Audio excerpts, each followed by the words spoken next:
como título, né, o PET Saúde Interprofissionalidade e as Tecnologias da Informação e Comunicação.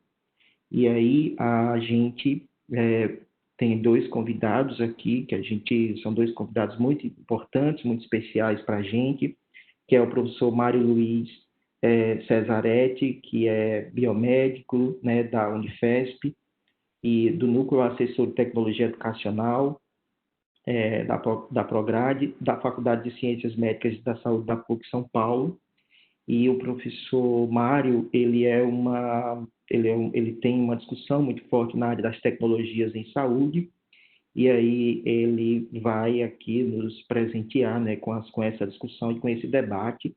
Em seguida, nós também temos a apresentação da professora Rosângela Minardi, né, da Universidade Federal de Viçosa, e aí a professora Rosângela, ela também tem experiência com tecnologias da informação e comunicação, e ela hoje está também participando do PET Saúde Interprofissionalidade da Universidade Federal de Viçosa. E aí a professora Rosângela vai abordar essa tecnologia da informação e comunicação na integração ensino, serviço, comunidade e mudanças curriculares no contexto do PET Saúde Interprofissionalidade. Então, professor Mário, nós vamos começar pelo professor Mário, em seguida a professora Rosângela. O professor Mário tem entre 20 e 30 minutos, a professora Rosângela também, de 20 a 30 minutos, e logo após a gente abre para conversar um pouco com vocês. Professor Mário, muito obrigado pela sua disponibilidade e é um prazer muito grande estar aqui para escutar você, né, e muito obrigado por contribuir com essa discussão. Então, seja bem-vindo todos e todas. Obrigado, Marcelo. Olá, Rosângela. Obrigado, Marcelo.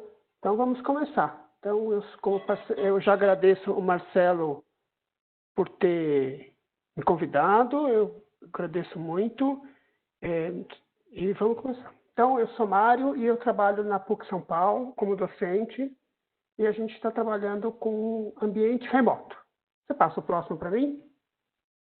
Então, o nosso objetivo dessa nossa conversa de hoje é falar um pouquinho sobre o que é o ensino remoto, essa nova situação que todos nós estamos nos enfrentando aqui nessa pandemia. Eu queria conversar com vocês como que a gente poderia trabalhar com estudantes, né, de maneira a qualificar o ensino remoto, né, que às vezes a gente pensa que é a simples transposição do momento presencial. Então, como a gente poderia trabalhar com os estudantes?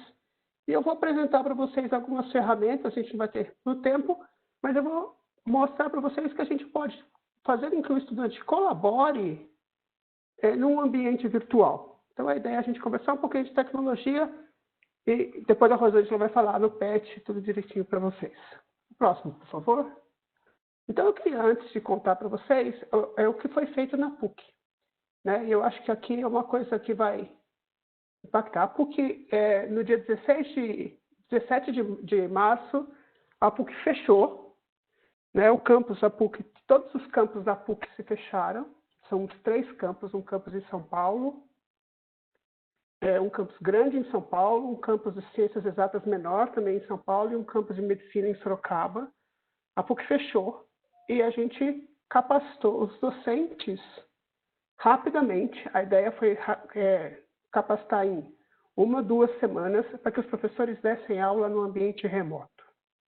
Né? Então, um grupo de professores com maior afinidade à tecnologia capacitou os docentes, a gente capacitou quase 1.500 docentes, a gente ativou os estudantes dentro de uma plataforma virtual e a gente tinha grandes preocupações naquele momento. Né? Primeiro que a gente tinha professores com baixo letramento digital,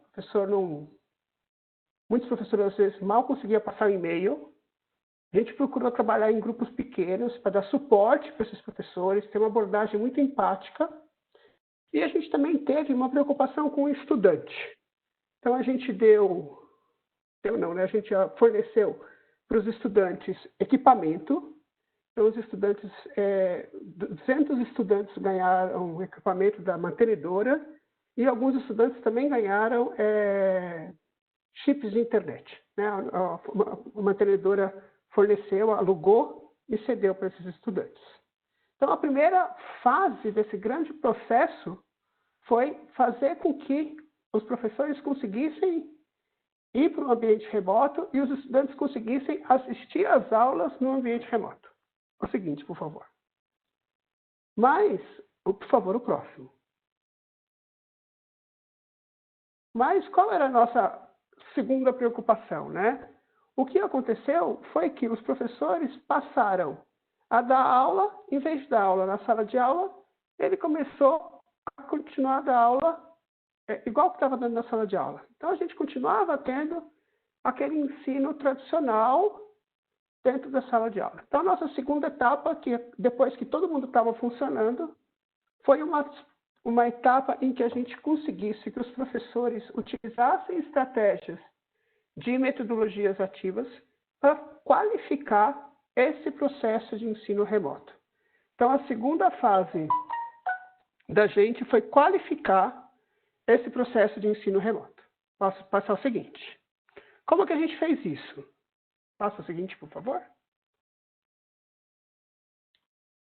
O próximo. Então, tá bom. Como que a gente fez isso? Então, no momento que a gente capacitou, a gente começou a fazer uma formação dos professores para que os professores pudessem qualificar o seu ensino remoto. Então, a gente fez atividades de ensinar professores a usar plataformas, ensinar estudantes a usar as bibliotecas virtuais, a gente ensinou estratégias pedagógicas, a gente ensinou a avaliar no ambiente remoto.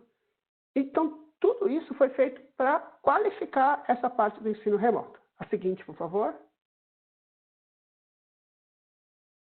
Por que a gente faz isso, né? Porque, assim, a gente sabe, e eu vou contar para vocês, que, assim, quando a gente se vê de frente a uma tecnologia, parte das pessoas são pessoas que vão lá, são afeitas à tecnologia, essas pessoas vão buscar, vão fuçar, vão mexer, vão adotar essa tecnologia.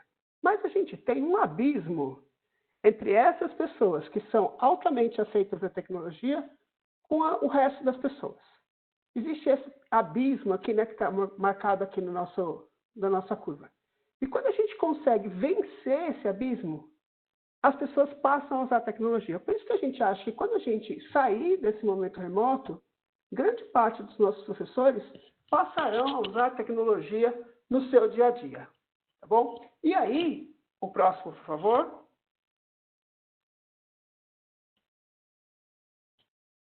A gente acha que os professores agora já estão expostos a essa nova tecnologia. Esses professores que estão expostos a essas novas tecnologias, eles vão começar a adotar essa tecnologia, eles vão começar a adaptar essa nova tecnologia, eles vão se apropriar dessas tecnologias e eles vão passar a inovar a partir dessas novas tecnologias. Então, a gente acha que com o uso, com a apropriação do material remoto, a gente vai começar a inovar. A gente vai passar aí, porque está todo mundo chamando aí, acho que até meio chavão, né? Essa história do novo normal. Então, a gente vai mudar essa estratégia. A gente vai conseguir melhorar o nosso ensino usando as tecnologias digitais de comunicação e inovação. Próximo, por favor. Dessa forma, gente, o próximo, por favor. Demora um pouquinho. Dessa forma, então, a gente vai continuar nesse ensino remoto melhorado. Sempre lembrando que ensino remoto é diferente de educação à distância. Educação à distância é uma outra estratégia. É uma estratégia que a gente faz planejada, é uma coisa que a gente faz organizada, é uma coisa que a gente faz no nosso projeto pedagógico. Hoje se autoriza, em alguns cursos, com exceção de medicina, até 40% de educação à distância. Alguns cursos, existe uma briga muito grande, mas a gente até pode conversar um pouco sobre isso. Mas educação à distância é diferente do que a gente está vivendo. O que a gente está vivendo hoje é ensino remoto, né? Que é uma situação extraordinária, que parece que vai durar pelo menos até o fim do ano, né? Pelo menos aqui, algumas universidades americanas já estão dando esse ano como um ano remoto, né? E a gente pode usar a metodologia de ensino de aprendizagem. E é isso que eu vou conversar um pouquinho para vocês, como a gente pode fazer isso nesse ensino remoto. Passa o próximo, por favor. Então, hoje, o ensino remoto ele está autorizado pelo MEC. Ele vale como carga horária. O MEC deixa a gente usar isso para compensar a nossa carga horária. Então, cursos de saúde, enfermagem, medicina, todos são. Com exceção do internato, que agora a gente está começando a voltar, aqui na PUC, a gente está começando a voltar às atividades de internato, a gente vai começar a voltar às atividades de fisioterapia, agora para o segundo semestre, pelo menos essas atividades de estágio que são muito importantes. O próximo, por favor. Então, qual é o problema do remoto? Qual é o problema de você reunir com os estudantes? Qual é o problema de você ficar na sua equipe? É que assim, ninguém consegue ficar, por exemplo, 4, 5 horas à frente do computador. A gente consegue ficar menos tempo. Porque a gente tem lá um fenômeno que está todo mundo descrevendo com o nome de fadiga do Zoom. Né? A gente cansa de ficar aqui na frente do computador só olhando. Por quê? Porque a gente está sempre focado no mesmo lugar, a gente não tem distrator. Quando a gente está na sala de aula, a gente vê alguém passando, a gente vê o professor se movimentando, a gente vê o colega se movimentando. Aqui não, a gente está todo mundo focado na frente do computador. Então a gente precisa combater essa fadiga da frente do computador. Como é que a gente faz para os estudantes interagirem na frente do computador? Como faz para eles se divertirem estudando na frente do computador? Passa o próximo, por favor. Então, a gente tem... O próximo, por favor. A gente tem que mudar. A gente tem que mudar a nossa atividade do jeito que ela é. Lá na sala de aula, a gente estava lá presencial e a gente tinha pouco tempo para os estudantes fazer atividade, para os estudantes fazer reflexões. Agora a gente tem que mudar. A gente tem que ter um pouco tempo dele ligado presencialmente, assim, síncrono como nós estamos, para que a gente faça com que eles estudem sozinho, que eles façam as atividades, que eles façam diferentes avaliações, né? Mesmo porque a gente não consegue fazer uma prova teórica que o estudante fique, que você garanta que ele não vai ter acesso. Ele vai ter. Então a gente tem que pensar em outras formas de avaliação do estudante. O próximo, por favor. Então eu vou contar para vocês diversas estratégias. Mas antes, eu queria chamar a atenção para vocês do que a gente tem que mudar. Né? A gente tem que mudar essa maneira da gente encarar o estudante. A gente encara o estudante hoje só como ou a gente não, né? A gente estou generalizando, mas enfim, a gente pensa no estudante como o produtor do conhecimento. Né? A gente pensa que o estudante vai aprender aquilo outro, e chega na prova, ele devolve tudo para você.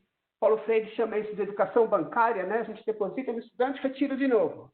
Então, a gente tem que desenvolver nos estudantes outras competências. A gente tem que desenvolver no estudante algumas características como trabalhar em grupo, liderança, persistência, resiliência, curiosidade, humanidade, humanização.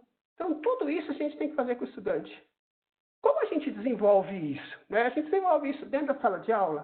A gente desenvolve isso no ambiente duro? Não. O próximo, por favor. Então, o mercado de trabalho pede que o estudante seja competente, que ele consiga resolver problema, que ele tenha liderança, que ele saiba trabalhar em equipe. E o que a gente dá no nosso curso? Conhecimento, conteúdo e disciplina. Como a gente vai fazer isso no remoto? Como a gente vai dar trabalho em grupo, ajuda mútua, gestão de conflito no ambiente remoto? Fazendo com que os estudantes trabalhem em grupo. Então, hoje, esse trabalho colaborativo, seja ele no presencial, seja ele no remoto, ele é muito importante para o estudante. Então, o PET, como vocês sabem, né? Todo mundo aqui, os estudantes vão trabalhar em grupo, vão trabalhar em projetos. Como a gente faz isso no remoto? É isso que eu vou conversar um pouco com vocês. Próximo, por favor. Então, gente, antes da gente começar a trabalhar no remoto, a gente tem, como no presencial, a gente tem que pensar onde a gente vai. né? A gente quer que o estudante lembre, quer que o estudante compreenda o que a gente quer do estudante. Esse pesquisador chamado Bloom, ele desenvolveu uma taxonomia, e nessa taxonomia de Bloom, ele define verbos. Cada verbo, ele está num domínio cognitivo.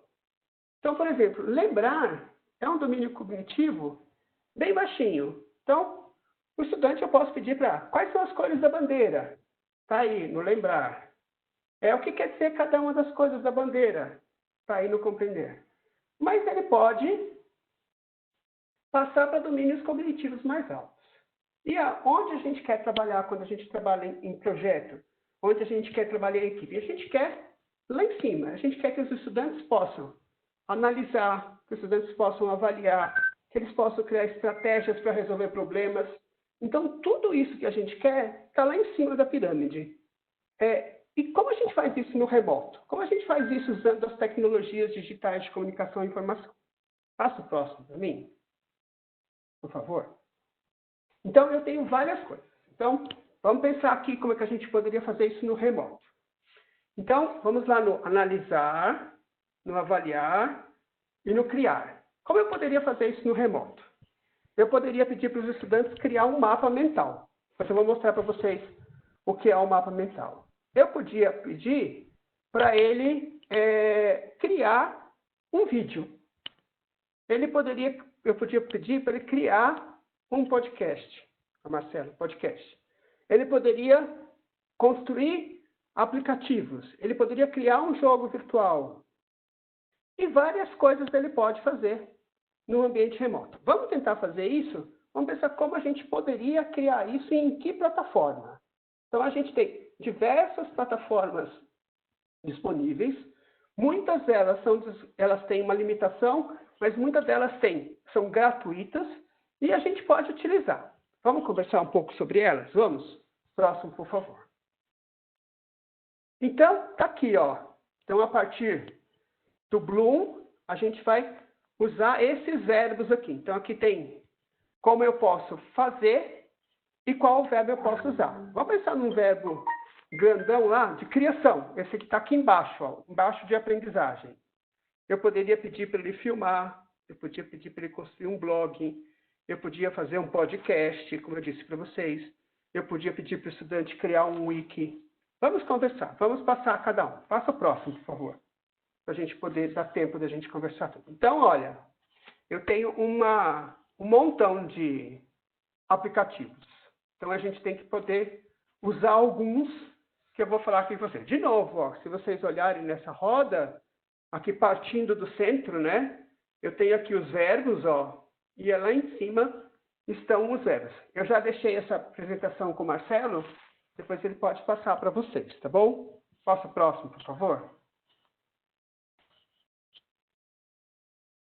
Vamos lá, então nós vamos usar ferramentas grátis, tá bom? Nós vamos usar as ferramentas gratuitas para a gente poder fazer isso. Então vamos para o primeiro. Pode passar, por favor. Então, nós vamos sempre pensar em atividades colaborativas, porque a gente sabe que quando o estudante colabora com o outro, esse estudante que está colaborando com o outro está ajudando o estudante, ele está fazendo aquilo que a gente chama de peer mentoring, ele está mentorando o estudante. Eu gosto muito da ideia de trabalhar com estudantes de diferentes séries, estudantes diferentes, porque um pode ajudar o outro. Eles ajudam então, gestão de conflito, trabalho em grupo, liderança, auxílio, tudo isso está valendo nessa aprendizagem colaborativa. Passa o próximo para mim. Então, vamos ver aonde eu posso trabalhar colaborativamente. Então, a gente tem vários lugares para trabalhar online. Vários lugares para a gente poder desenvolver atividades online. Uma atividade que tem, então, algumas universidades têm o Moodle, né? O Moodle é um LMS, um AVA gratuito, né? Todo mundo conhece. Então, o melhor lugar para a gente trabalhar no Moodle é ou construir um fórum, né? Depois eu vou mostrar para vocês como a gente pode construir um fórum de discussão, ou a gente pode construir, por exemplo, uma wiki. O wiki é muito parecida com a Wikipédia. Eu costumo pedir para os meus estudantes, por exemplo, escreverem uma carta. Vamos lá, vamos escrever uma carta para o diretor para que a gente consiga alguma coisa para a nossa OBS. Então, todos os estudantes vão fornecer argumentos para a construção daquela carta. Eu posso usar alguns murais colaborativos, e aí eu vou mostrar alguns, vou falar alguns para vocês. Eu posso construir mapa mental, eu posso responder questões com aplicativos de quizzes, e eu posso construir mapas conceituais. Vamos passar um pouquinho, rapidamente, sobre cada um. Você passa o próximo para mim? Então, o Moodle. Então, o Moodle é essa ferramenta, e eu vou pedir para você passar o próximo para a gente ampliar isso que eu estou mostrando aqui para vocês. Então, olha aqui, ó. O Moodle, ele tem diversas ferramentas. Então, olha, vamos pensar um pouquinho lá no nossa taxonomia de Bloom e vamos ver, ó. Então, o Moodle, aqui tudo em verde, é o que é legal. O laranja é o que a gente pode usar mais ou menos, né? Que não é o melhor. Mas, olha, para o fórum de discussões, os estudantes podem colaborar, ó, eles podem se comunicar, eles vão trabalhar lá, ó, conhecimento, compreensão, aplicação, criação. Então, ó, aplicação está lá em cima na pirâmide. Criação está lá em cima da pirâmide. Né? Ou a Wiki, né? A criação da Wikipédia, que também permite ao estudante trabalhar conhecimento, compreensão, aplicação e criação. Então, são ferramentas dentro do Moodle em que o estudante pode construir um conhecimento, um domínio cognitivo bastante alto. Passa o próximo para mim, por favor. Eu também tenho algumas ferramentas que a gente pode medir conhecimento, né? Então, eu posso usar, por exemplo, um questionário, né? Então, eu posso pedir para ele fazer questões. Posso mandar ele fazer uma tarefa, enviar um documento para mim, por exemplo. Pode passar o próximo. Como é que eu faço? Então, eu vou, em alguns momentos aqui, eu vou parar e vou mostrar para vocês como que eu faço. Eu faço assim, ó. Eu faço alguns fóruns, dependendo dos meus cursos. Então, eu sempre faço assim, ó. Eu dou uma atividade de mais ou menos uma semana, 10 dias. E aí eu faço assim, eu sempre peço para os estudantes fazerem 2 postagens e 2 réplicas em cima das postagens dos colegas. E eu sempre peço que essa informação venha de 2 em 2 dias, para que o estudante possa ver o fórum crescer. E aí eu dou nota, né, para 3 pontos para postagem qualificada, 2 pontos para réplica qualificada. O que é uma réplica qualificada? Não é assim, muito bom o comentário de fulano. Isso não é uma réplica qualificada. Ó, gostei do comentário de fulano, porém gostaria de acrescentar que isso, isso e isso. Então, é uma réplica qualificada. Ou eu faço também diferente. Eu crio um fórum defendendo uma situação, então eu faço assim às vezes. O estudante é a favor da educação à distância. Então, ele faz um fórum sobre aspectos vantajosos da educação à distância. Aí, ao mesmo tempo, metade da turma faz um fórum com desvantagens da educação à distância. Depois de um certo tempo, quem está na desvantagem passa para o grupo vantagem, quem está no vantagem passa para o grupo desvantagem. Então, eles vão dar réplicas no grupo oponente, né? No grupo contrário do que eles fizeram. Passo o próximo. A gente tem também, as universidades têm, pelo menos aqui na Unifesp a gente tem esse Google Suite, que é o Google Classroom e assim por diante. Ou o Office 365. O que eu posso fazer também? Eu posso fazer questionários, né, usando o Google Formulários e o Microsoft Forms. Eu posso pedir para os estudantes fazerem vídeos e postarem os vídeos para mim. Eu posso pedir para os estudantes construírem textos. Eu posso pedir para os estudantes enviarem podcasts sobre o assunto. E eu posso pedir para ele fazer um portfólio reflexivo. Eu vou deixar esse tema que eu acho que a Rosângela vai falar. Mas aonde ele pode fazer o portfólio reflexivo? Onde seria a ferramenta onde eu poderia colocar texto, fotografia e compartilhar com a minha classe, com o meu professor. No Google Docs, né? No OneNote, também é um outro aplicativo, e um outro aplicativo que se chama Evernote, que é um elefantinho, que é um caderno virtual. Passa para o próximo, por favor. Então, passa o próximo, por favor. Eu não vou falar desse aqui, não. Então, eu vou mostrar para vocês como eu faço essas atividades com os meus estudantes online. Eu sempre peço, eu gosto bastante, que meus estudantes trabalhem com vídeo. Então, eu sou um professor que dá aula de farmacologia. Então, eu peço que cada um dos grupos construa vídeos individuais. E posto esses vídeos, por exemplo, no Google Classroom. Posto esse vídeo no Google Drive. E aí, eu peço para os estudantes do outro grupo, então aqui no nosso caso o grupo verde, que eles assistam o vídeo do grupo vermelho e que eles façam para todos uma síntese. E eu posto essa síntese para todo mundo. Então, o estudante cria o vídeo, ele é o criador. O outro estudante assiste o vídeo, e ele é o assistidor, e ele é o que faz a resenha, e ele que ensina todos os outros estudantes. Então, eu faço assim para que a gente possa ter um trabalho colaborativo. Como os estudantes fazem o vídeo? Eu peço para fazer um vídeo de 1 minuto no WhatsApp. Então, eles têm uma ferramenta que é cotidiana, que é o WhatsApp, e eles conseguem estudar junto com esse WhatsApp. Faça o seguinte, por favor. Eu também gosto bastante, gente, de usar mapas mentais. Mapas mentais não tem, viu, nenhum critério de qualidade. Eu peço para eles fazerem só que seja deitado no telefone, só isso, tá bom? A gente usa algumas palavras-chave no mapa mental, e o conceito está no centro, vou mostrar para vocês. E a gente vai lendo esse mapa como se fosse um relógio, tá bom? Depois a gente responde todo mundo, tá bom, gente? A gente vai andando... Passa o próximo que eu vou mostrar para vocês o mapa mental. Então, o mapa mental ele funciona assim, ó. Então, eu tenho uma palavra-chave aqui no meio e cada ramo cada galho dessa árvore, ela tem um subitem. Como a gente faz um esquema, só que a gente lê sempre no sentido horário. Então, entendendo o mapa mental, sua definição é um memograma, uma articulação em partes.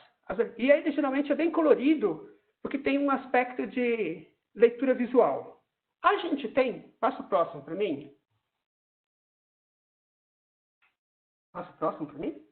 A gente tem alguns programas, sendo que esse aqui, ó, o MindMeister, ele deixa fazer 3 mapas de graça. E eu posso colocar 10 estudantes dentro para fazer o mapa. Então, eles podem ir construindo o mapa juntos. Esse Gitmind aqui, ele é de graça totalmente. Então, a gente pode usar para os estudantes fazerem. O único problema desse Gitmind é que ele não deixa os estudantes fazerem ao mesmo tempo. Então, eu posso fazer, daqui a pouco alguém vai e entra e faz. Ele não deixa fazer simultâneo. O MindMeister deixa até 3 mapas. Aí você acabou aquele trabalho, apaga os 3, começa os seus 3. Senão você tem que pagar. Aí ele custa $2 por mês. Tá bom? Faça o seguinte. Eu também posso pedir para os estudantes construir mapas conceituais. Então, a gente tem um programa, que é você já deve ter ouvido falar de um programa que se chama CMAPS.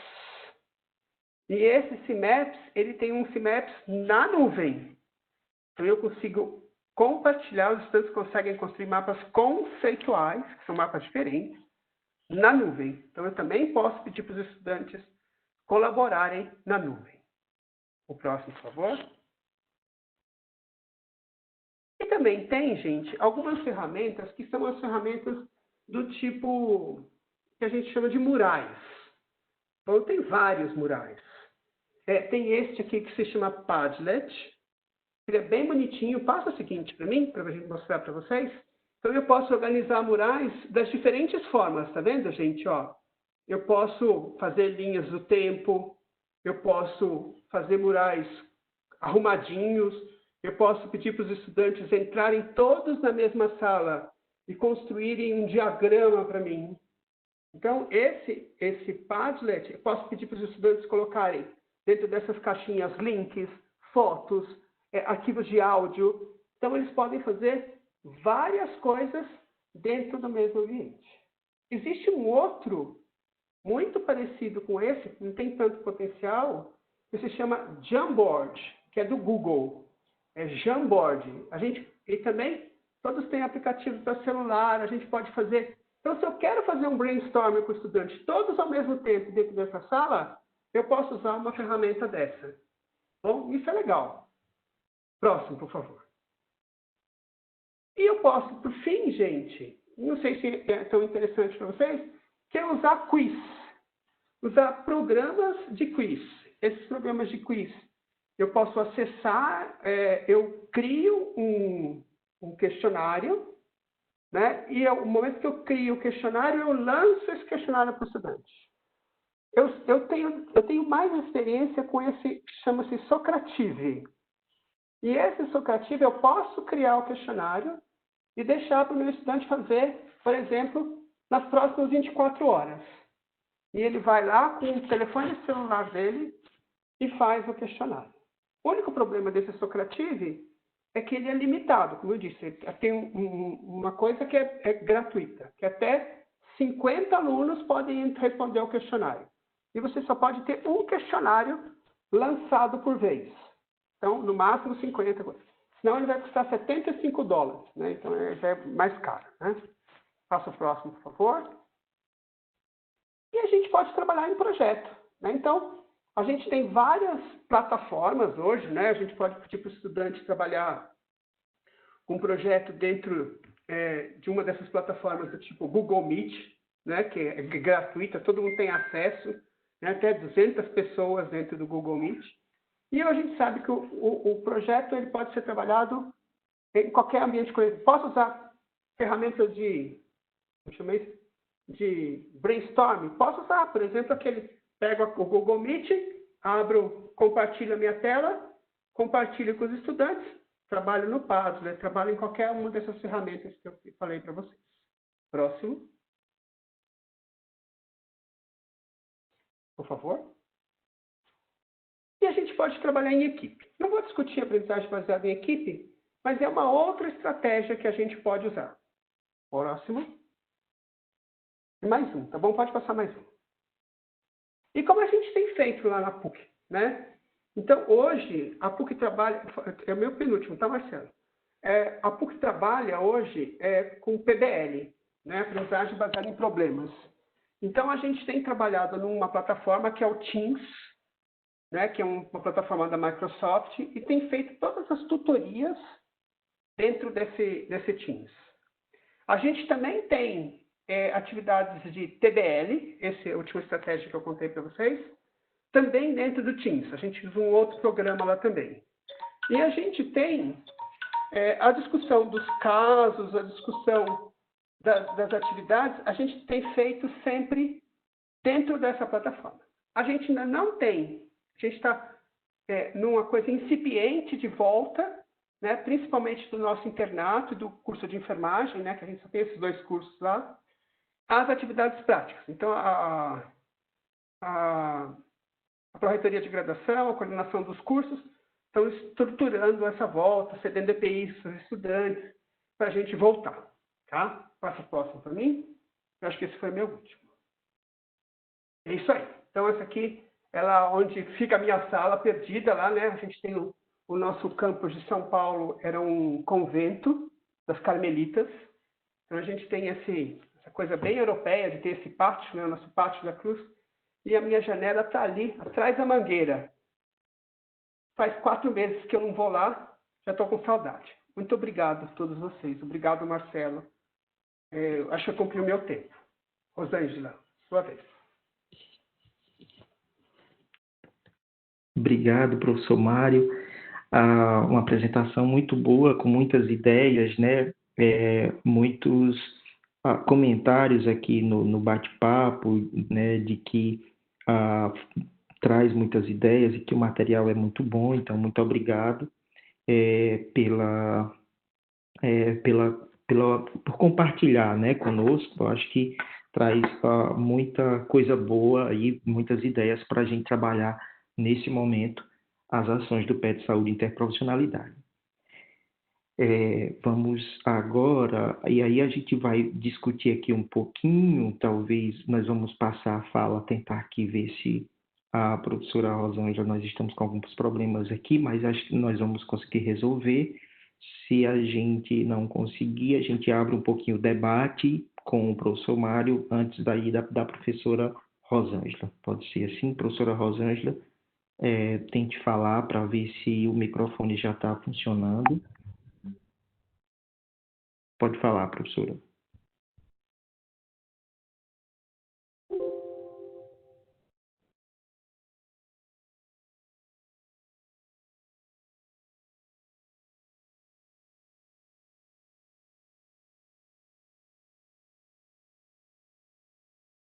Ok. Pessoal, então eu vou propor a gente trabalhar aqui, acho que uns 10, 15 minutos de perguntas para o professor Mário, enquanto a gente faz contato aqui com a professora Rosângela, para a gente tentar aí ver uma forma que a voz dela saia e que a gente consiga colocar aqui a apresentação dela. Pode ser assim, professor Mário? Lógico, claro. Tá, então vamos lá. Então, vou respondendo as perguntas aqui do chat primeiro, tá bom? Tá bom, tá então, bom. O Magaldi me pergunta algumas coisas. Eu não ofereço nenhum tutorial, eu peço para os estudantes fazerem um vídeo de até 1 minuto. Tá bom? Peço que eles façam no telefone celular mesmo, que é uma tecnologia que eles conhecem, tá bom? Então, não tenho nenhum critério de qualidade, não. Aí, às vezes, os estudantes se filmam, às vezes os estudantes filmam uma folha de papel ensinando, tá bom? Às vezes os estudantes fazem uma coisa mais profissional, mas não tenho nenhum critério, não. E não avalio isso, eu avalio só o conteúdo, tá bom? Pergunta também qual a diferença do Socrativo no quiz para o Forms. É assim, ó, o Forms, o Socrative, ele dá algumas coisas mais bonitinhas. Ele deixa eu colocar foto, ele deixa eu fazer... Às vezes, quando eu faço online, né, não para mais tempo, ele tem algumas coisas do tipo... o grupo que responde mais rápido chegou no final da corrida. Então, tem um carrinho de... Como se fosse... Quem é mais velho, que nem eu, deve lembrar que quando a gente ia ao parque de diversão, a gente tinha uma coisa da boca do palhaço. Eu jogava água na boca do palhaço, o negócio ia andando mais rápido.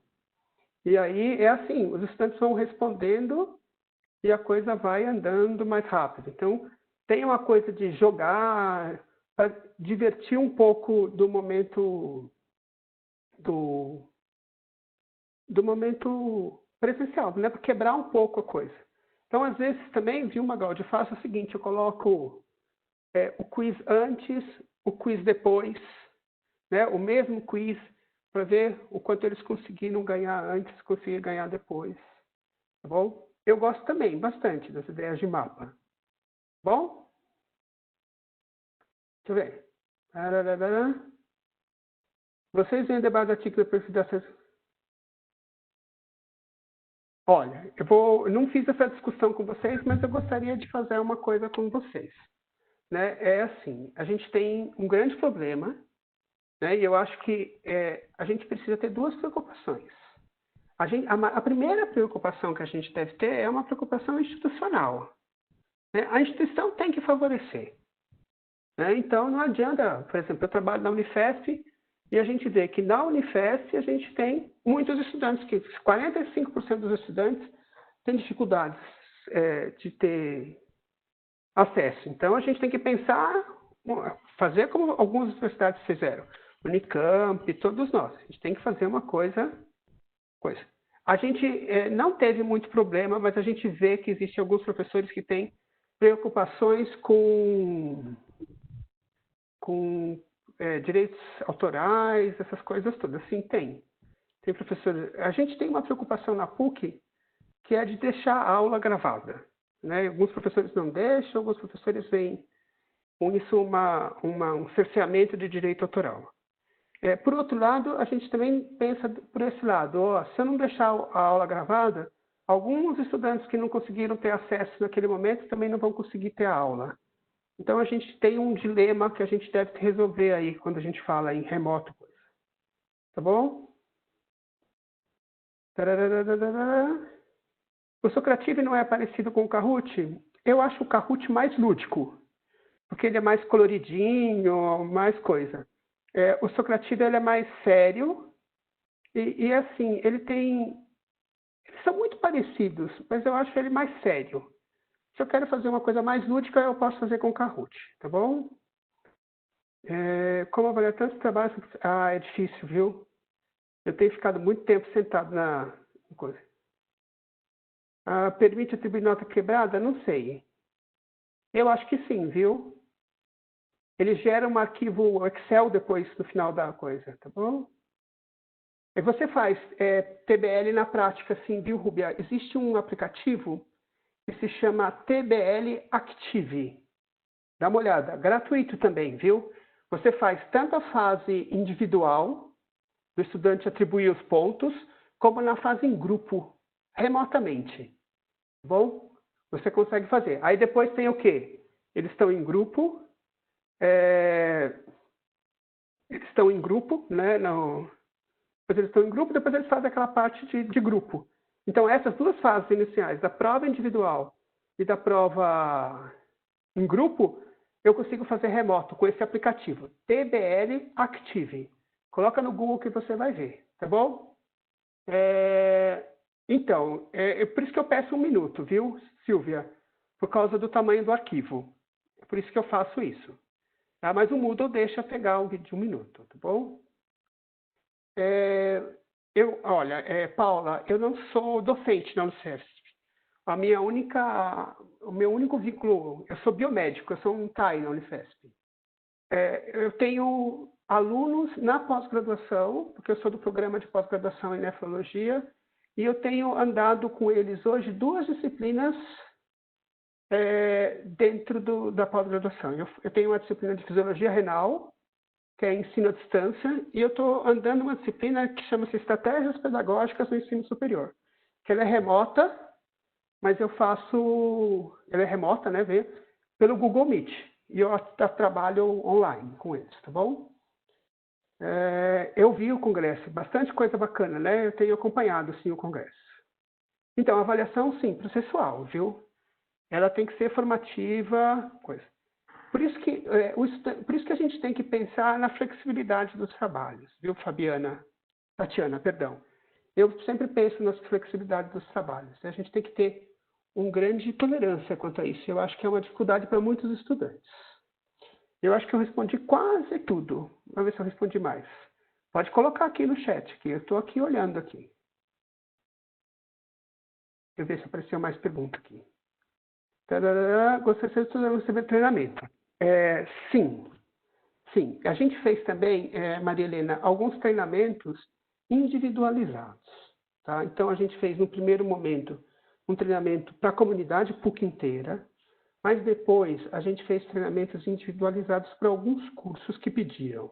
Por exemplo, a gente tem alguns cursos na PUC que tem professoras muito experientes. Tá? E a gente tem...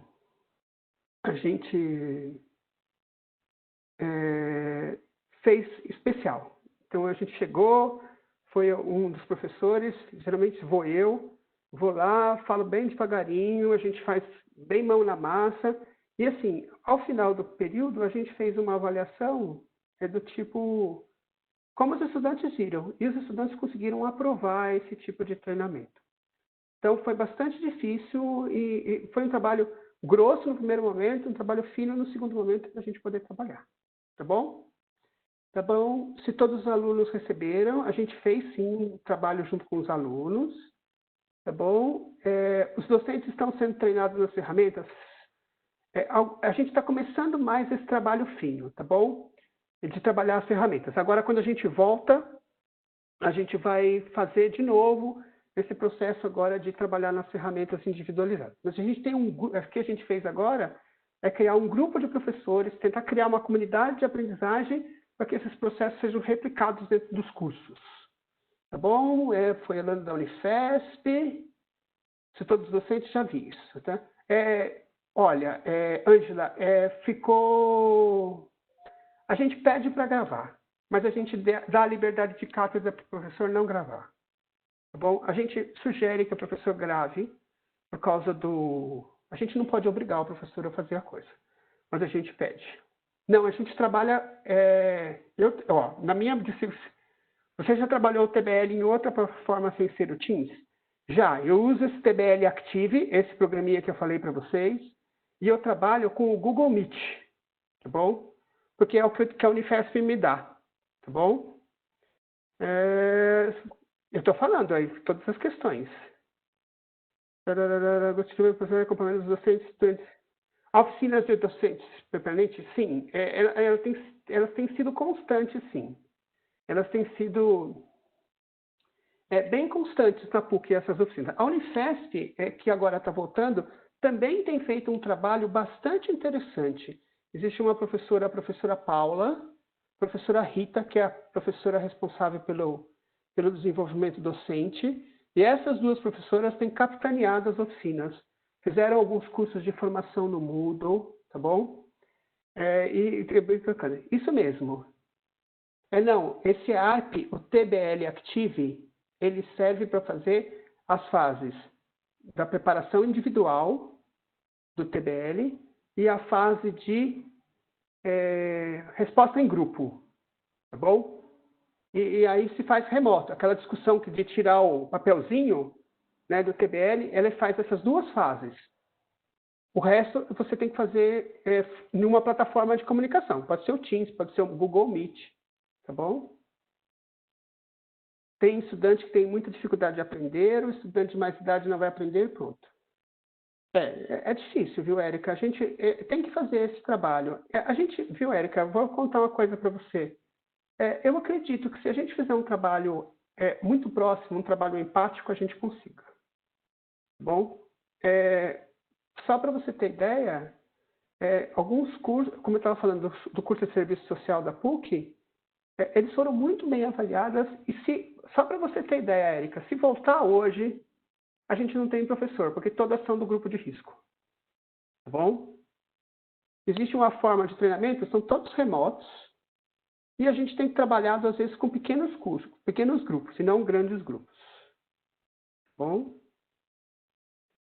Essa ideia de comunidade prática é uma coisa bastante interessante. Então, a gente tem alguns professores que são professores interessados, que têm capacitado as pessoas, e a ideia é essa, né? As pessoas vão passando isso para frente, tá bom? Então, cria-se um grupo significante, um grupo que tenha representantes nos diferentes lugares. Essas pessoas estudam e replicam esse conhecimento. Porque nem sempre a gente, por exemplo, a Unifesp tem Campus Guarulhos, Campus Osasco, Campus Santos. Então, é ideal que cada uma dessas pessoas fosse ligada a uma comunidade e fizesse com que essa coisa se espalhasse, esse conhecimento. Como vocês trabalharam a motivação dos alunos e professores? Olha, gente, a gente tem trabalhado, o estudante não se queixou. Muito pelo contrário, se eu mostrasse para vocês a resposta da CPA, assim, não por ser docente da universidade, assim, mas assim, a minha resposta da CPA, em termos de satisfação, de concordo totalmente, concordo parcialmente, ela roda hoje por volta de mais de 70% de satisfação dos estudantes e dos professores. Então, é uma coisa bastante interessante, é o que a universidade fez. Se a gente pode dar algum treinamento, claro, eu posso ajudar, sim, claro, sem problema, faço isso de coração. Tá bom? Então, Camila, a gente fez algumas coisas. A gente tem um projeto, Camila, que se chama Projeto Pindorama, que a gente tem estudantes que são indígenas, tá bom? E como que eles fizeram? A gente conseguiu fornecer telefone celular. Então, esses estudantes com o telefone celular tentam acessar a aula. Se não conseguem, teoricamente, eles poderiam acessar a aula gravada.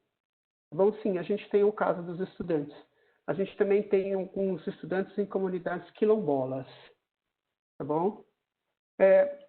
A minha apresentação eu já enviei para o Marcelo. Se o Marcelo quiser conseguir distribuir para vocês, Só vou pedir para ele colocar num PDF e à vontade, é edição de vocês. Eu não tenho esse pudor, não, tá bom? O espaço de estágio. Então, isso o que a gente tem feito. Os estágios, gente, a gente não tem, a gente vai ter que abrir presencial. Então, a gente tem alguns cursos que tem estágio. Por exemplo, físio, tem estágio. Vai ter que ir para o presencial. Psicologia, para o presencial, vai ter que ir para o presencial. Algumas coisas da clínica psicológica têm sido feitas via remoto, via atendimento psicológico. Agora parece que o CRP permite que seja de maneira remota. Então está sendo feita, tá bom? Que mais? Deixa eu ver se tem mais. Tem uma colega aqui da Unifesp. Da onde você é, Patrícia? Você é da Dona Mariana? Patrícia aqui. Patrícia Poleto, aqui da Unifesp. Eu fiz 35 anos de Unifesp, Patrícia. Ei, Baixada. Minha amiga Fátima está lá. Minha amiga Fátima da Físio. Minha amiga Silvia. Vamos lá. Minha amiga Cristina Sato também está lá. Quem mais, gente? Perguntas mais. Pronto, Marcelo? Professor Mário, perfeito. Tem muitas perguntas, e aí só respondendo também que essa web ela vai ficar gravada, né? Então, nós vamos sim disponibilizar. E conforme o professor Mário já sinalizou, autorizando, né, o compartilhamento, nós também vamos fazer um PDF e compartilhar com todos, né, com todos os projetos PETs. Então, a gente agradece já aí essa generosidade do professor de compartilhar esse material. Vou deixar meus e-mails aqui para vocês, tá bom? Tá. Aqui no chat, se vocês quiserem, vocês podem acessar. Só lembrando, pessoal, que o chat, ele tem, porque como são muitos, nós chegamos a um determinado momento que estávamos com quase 1.000 participantes. Nossa, aqui, isso. E aí, em razão disso, a plataforma, para controlar, por exemplo, interferências de áudio, ela limita algumas funcionalidades. Então, a gente não consegue visualizar o bate-papo. Os participantes não conseguem visualizar, só nós, né? Então, mas eu vou disponibilizar, o professor está aqui, a gente disponibiliza lá no chat, disponibiliza no PDF do professor, o e-mail dele, já que ele está disponibilizando também. E aí, como ele já falou, ele se disponibiliza a trabalhar com alguma capacitação, com alguma qualificação. Né? Então, muito obrigado. E aí, nós vamos agora começar com a professora Rosângela, e em seguida a gente abre novamente, e aí a gente vai fazendo aí tanto perguntas, a gente pode continuar fazendo perguntas para o professor Mário, mas também para a professora Rosângela, né? Então, a professora Rosângela me ensinou tudo, viu, Marcelo? Ela é responsável por isso. Perfeito. Então, obrigado, professor Mário. A gente volta daqui a pouco com o senhor também para as perguntas, Obrigado, Marcelo. Dialogar com a professora Rosângela. A gente agradece muito pela sua gentileza. A professora Rosângela Minardi, ela é professora titular da Universidade Federal de Viçosa, é doutora em saúde coletiva pela Universidade de Valência, na Espanha. Ela é especialista e faculty de Programa do Desenvolvimento Docente do FAIMER Brasil, é coordenadora do Laboratório de Estudos em Planejamento e Gestão em Saúde da Universidade Federal de Viçosa, é coordenadora do Programa de Inovação em Docência Universitária da UFV, PRODUS, e é coordenadora da equipe 2 UBS João Braz, do PET Saúde e Interprofissionalidade UFV. Né? Então, muito obrigado, professora Rosângela, pela sua disponibilidade, pela sua... tenho certeza que a gente escolheu vocês dois pela contribuição que vocês vão nos dar para o PET Saúde, interprofissionalidade, para a formação como um todo, nesse momento em que a gente faz essas adequações em razão da pandemia. Tá certo? Então, professora, por favor, fique à vontade, e aí a gente vai conversando mais um pouquinho na apresentação.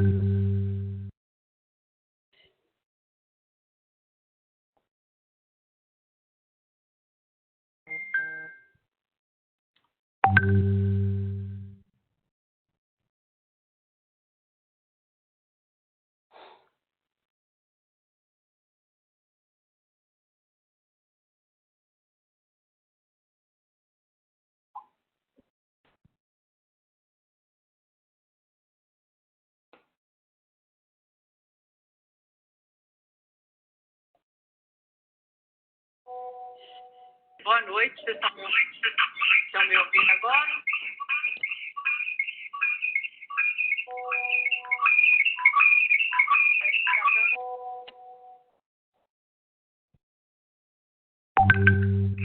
Pode falar? Tá dando.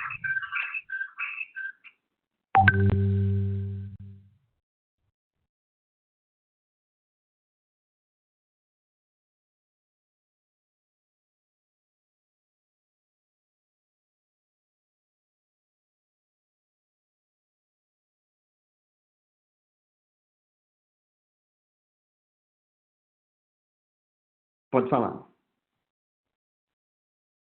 Pode falar, professora. Marcelo, estão ouvindo? Estão ouvindo agora, pessoal? Sim, professora, pode falar, professora. Pode falar. Posso falar? Pode. Tá. Então, gente, boa noite. Primeiramente, eu queria agradecer o Marcelo pelo convite. É uma honra muito grande estar aqui nessa mesa, nesse webinar com o Marcelo, coordenando, o Mário, que é meu amigo aí do Fimer, né? Nós aprendemos muita coisa juntos, né, Mário? E depois desse estresse, porque nós estamos aqui há 1h e pouco tentando conectar para a apresentação passar, mas se vocês estão me ouvindo, vai dar tudo certo, tá? Então, acho que a minha apresentação ela vai complementar um pouco a apresentação do Mário, porque eu vou falar desde... O Mário falou da questão dos grupos, do trabalho, e eu vou falar desde o meu olhar como participante, coordenadora do PET, né? Então, minha apresentação é sobre as tecnologias de informação e comunicação e a questão da interprofissionalidade na integração ensino, serviço, comunidade e mudanças curriculares, né? Mais oportunidades para o PET de saúde e interprofissionalidade.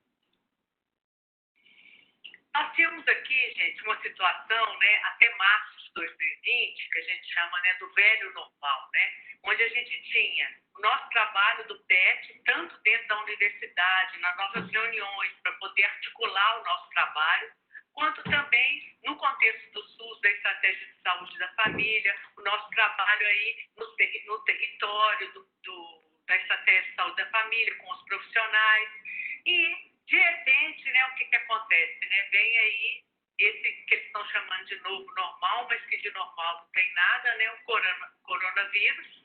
E a gente tem a suspensão das aulas, a orientação para poder ficar em casa. Com isso também a gente tem um estresse muito grande, porque o nosso serviço, na verdade, ele triplicou, né? E veio com isso também o isolamento, a ansiedade, a falta que a gente tem do convívio com o outro e representado por essa agenda aí, o acúmulo de trabalho que caiu em cima da gente nas nossas costas aí, né? E aí a pergunta que a gente tem é o quê? Né? O caso do Mande Haddad está aí triste com a música dele, né? E agora, José? A festa acabou, a luz apagou, o povo sumiu, a noite esfriou. E agora, José? Né? Como que a gente vai lidar com o empoderado da vida? O desafio de sobreviver, que a questão maior é a gente sobreviver a essa situação e conviver com o Covid-19, porque está muito claro para a gente que quando a gente puder voltar devagar para as nossas atividades cotidianas, a gente vai ter que conviver durante um tempo com o Covid-19, né? Então, de repente, nós nos vimos obrigados a repensar novas pautas para transitar no mundo complexo e em perpétua agitação. Um mundo que está cheio de paradoxos, né? Ao mesmo tempo que ele nos obriga a parar as atividades, ele se tornou muito mais acelerado, já que nós não temos mais o limite do tempo de trabalho e estudo, a definição do espaço da vida E a falta de privacidade. Privacidade dentro da nossa casa, porque de repente a nossa mesa ela virou o nosso escritório de trabalho, né? A questão do lazer, da família, então a questão do tempo, né? E como que nós estamos, né? Nós estamos completamente perdidos, né, gente? Lost, perdidos no espaço, como se a gente estivesse voltando para o túnel do tempo, né? Quem é mais antigo lembra desse filme aí, voltar para o passado. E o pior de tudo é que a vida não é um filme, né? Como é que a gente está? Nós estamos como Alice nos Países das Maravilhas. Então a Alice perguntou para o gato, pode ver que caminho eu devo tomar? E o gato respondeu, isso vai depender do lugar para onde você quer ir. E a Alice, eu não tenho destino certo. Nesse caso, qualquer caminho serve. Mesma coisa do Forrest Gump, né? Lembra do Forrest Gump correndo? Ele correu 2 anos sem parar, né? Se você não sabe para onde você está indo, você provavelmente não chegará lá. Nenhum vento é favorável quando o navegador não sabe onde deseja chegar ou como conduzir o barco. Algo parecido está acontecendo com a nossa educação, principalmente nesse contexto atual. Então, nós precisamos nos apegar nos nossos nortes, né? Quais são os nossos nortes? Uma questão fundamental que a gente não pode perder de vista é a questão qual que é o nosso lado. O nosso lado é o SUS. O nosso lado são as políticas públicas, o nosso lado é a universidade pública, o nosso lado é a estratégia de saúde da família. Nós somos todos do PET, saúde e interprofissionalidade, então a gente precisa de vestir essa camisa e defendê-lo sob todas as condições. E essa linda aluna nossa aqui da enfermagem, ela coloca essa coisa para nós aqui, ó, resistência a toda prova. É o que a gente precisa, né? Resistir, tá? Mas, de toda forma, gente, não existem saídas fáceis diante dessa imprevisibilidade da vida, diante desse mundo que caiu, que virou, né? Mas a gente pode nos amparar, nós nos podemos nos amparar em alguns estudos. Então, eu trago aqui o Bourdieu, né? O Bourdieu, ele tem um conceito que ele chama, que é o espaço dos possíveis. E, segundo Bourdieu, esse autor francês, né? Ele coloca, o espaço dos possíveis é onde é a chave para conseguir continuar. Está justamente na compreensão do universo dos agentes que coabitam as mesmas condições de miséria. Nós estamos vivendo hoje uma condição de miséria, né? Juntos, eles devem buscar alternativas de vida no contexto do que é possível fazer. E, a partir daí, construírem um novo caminho alternativo, que seria justamente isso que a gente chama do espaço dos possíveis. E o Zabalza também, que é um educador espanhol, muito importante, ele coloca o seguinte para a gente. A prática analisada, ela gera teoria. E a teoria torna possível colocar em marcha um tipo de prática mais fundamentada. E assim, o ciclo prática, teoria e prática, pelo qual se constrói o conhecimento, ele se repete em ciclos sucessivos, que deverão trazer como resultado o crescimento progressivo do conhecimento sobre a realidade. Então, a gente já está falando aqui de 2 autores importantes que vai nos ajudar nessa nossa caminhada aí, né? E o que nós precisamos, né? O Zabalza, ele coloca para a gente também que uma prática enriquecedora, ela nunca deve ser linear e nem estanque. Quer dizer, eu planejo, eu executo e eu vejo os resultados. Uma prática enriquecedora, ela tem que acontecer em espiral. Eu planejo, eu executo, eu vejo os resultados, eu faço uma revisão das minhas ações do meu planejamento e eu proponho reajustes. Tudo isso amparado por uma teoria.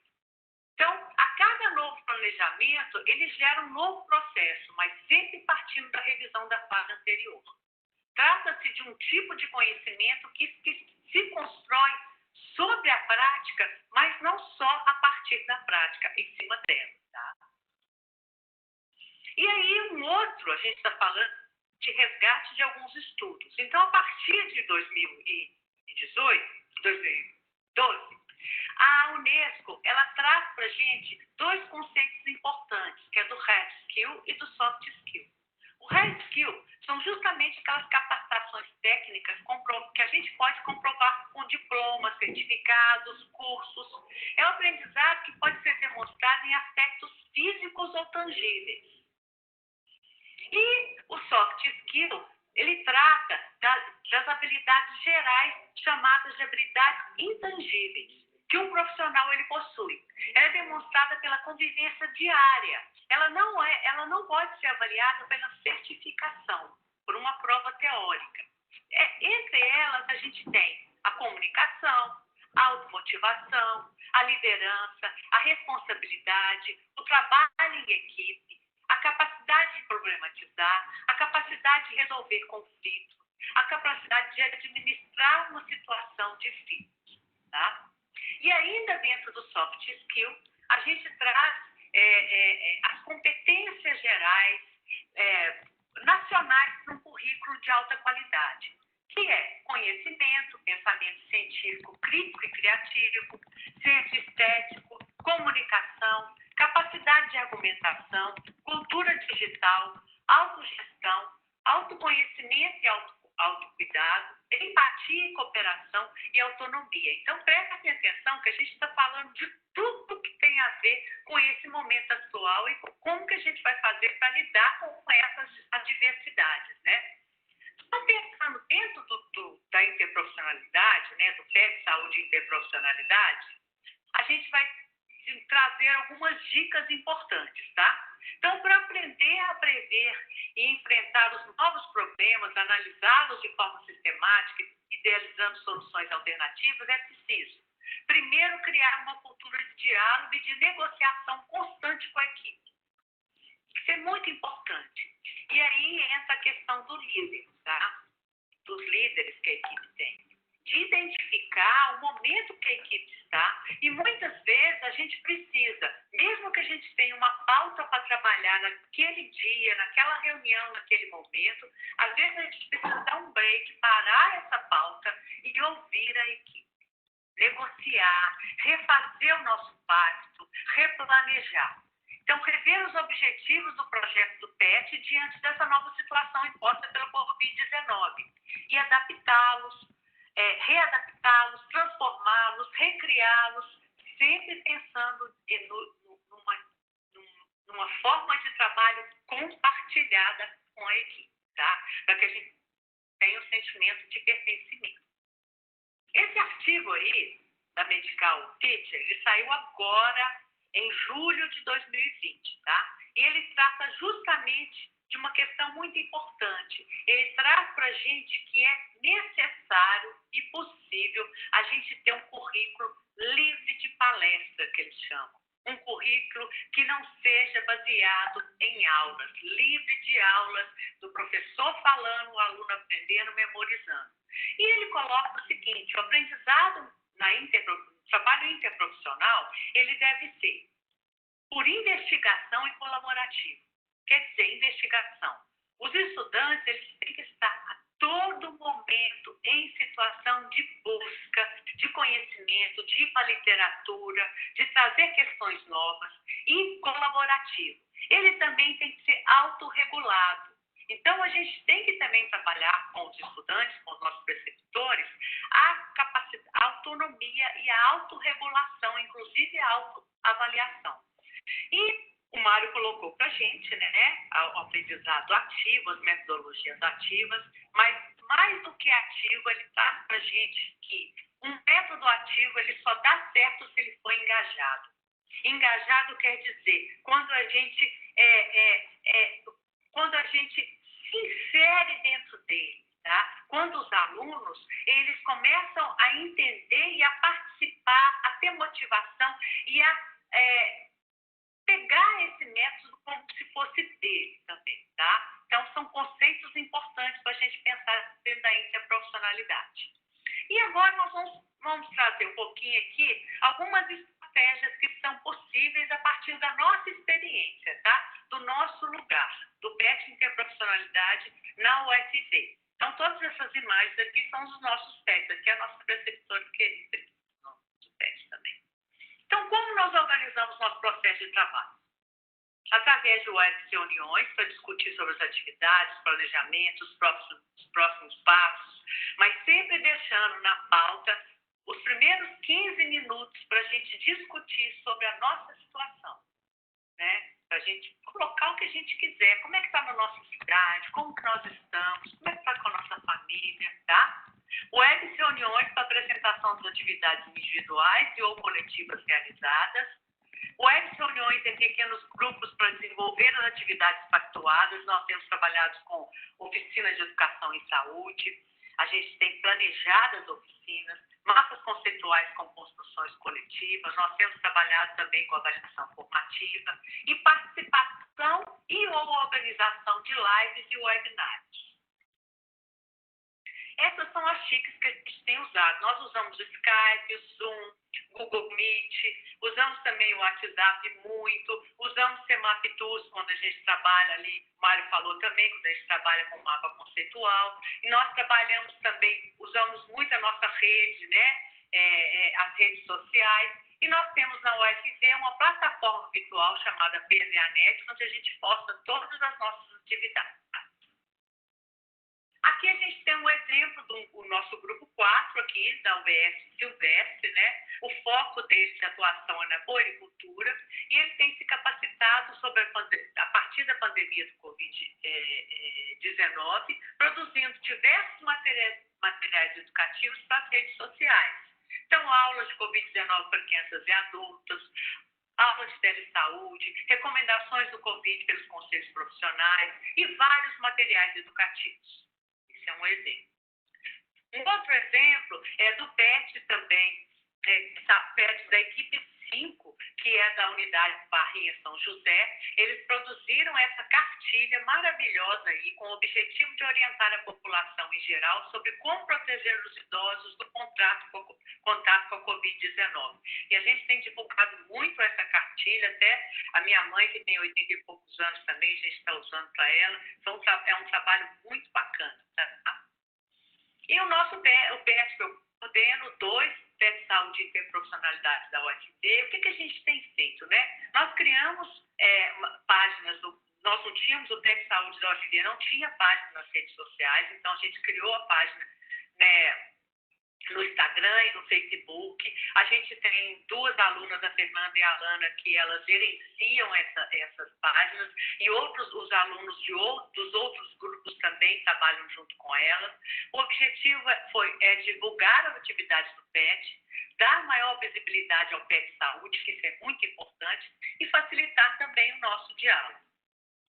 Uma outra atividade que a gente tem feito são nosso grupo de trabalho com doenças crônicas não transmissíveis, muito trabalhando com a questão da falta de adesão dos indivíduos com diagnóstico de hipertensão arterial e ou diabetes mellitus, as atividades da unidade, as atividades da estratégia de saúde da família, e nós estamos construindo oficinas de educação em saúde, todas elas são postadas na nossa plataforma virtual da universidade, tá? E uma coisa importante da gente destacar é o seguinte: essas oficinas, elas são construídas por meio de métodos e técnicas participativas e ativas. E nesse momento, nós dividimos as equipes conforme a atuação de cada profissão, sendo que os outros também vão ajudar quando a gente for conseguir aplicar essa oficina na prática e também ajudam na construção. Mas o pensar da oficina nós dividimos por profissão. Por exemplo, aqui a gente tem um exemplo da oficina que a nutrição é uma das oficinas que o grupo da nutrição desenvolveu, que é uma oficina com o título Hipertensão Arterial, o que você precisa saber sobre a alimentação. Então, uma oficina toda pensada a partir de métodos e técnicas ativas.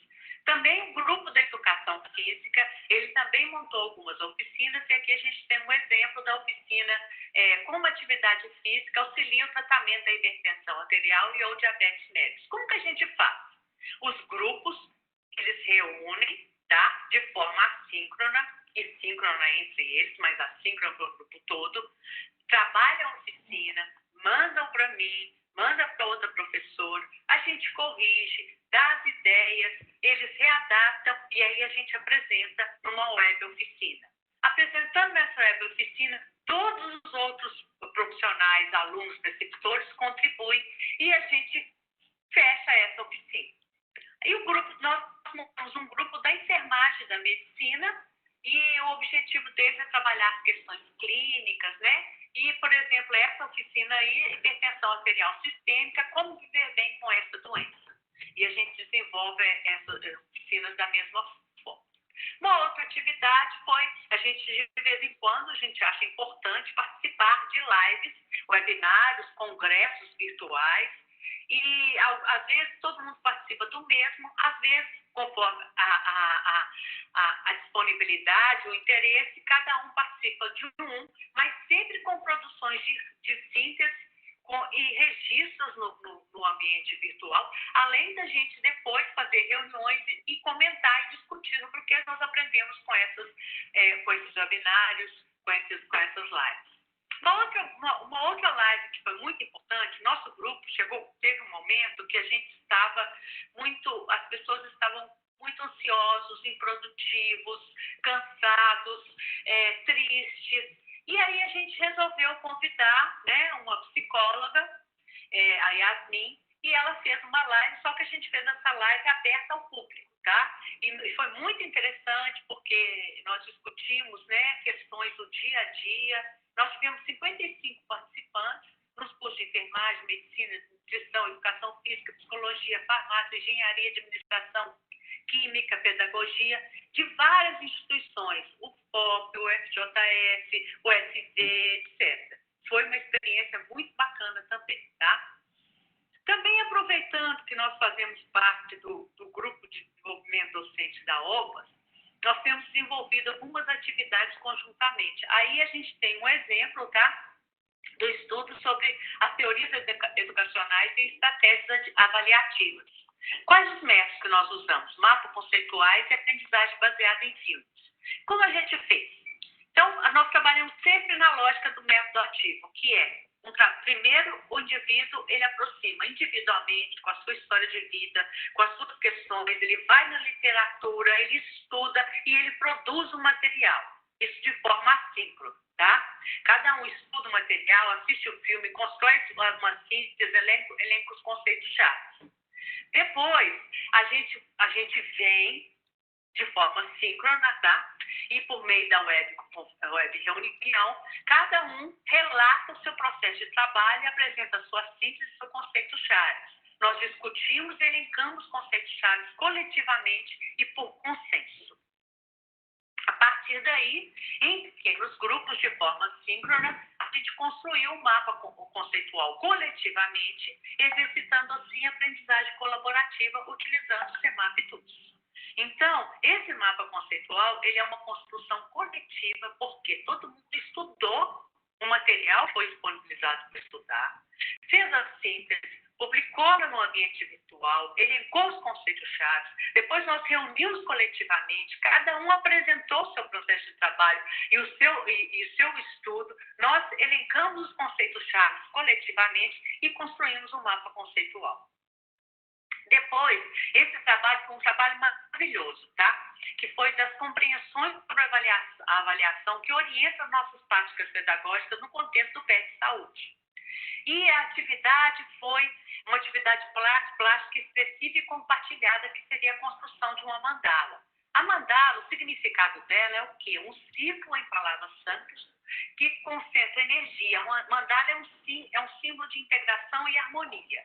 Então, a lógica é, no contexto da avaliação formativa, através do feedback e da discussão, nós produzimos algum material interessante e importante, tá? Então, da mesma forma, individualmente, de forma assíncrona, cada pessoa estudou o material e construiu sua mandala a partir de sua história, suas leituras e perspectivas. Aqui a gente tem, todas as mandalas que foram construídas por nosso grupo. Cada uma aí foi construída por uma. 1, 2, 3, 4, 5, 6, 7, 8, 9, 10, 11, 12. Né?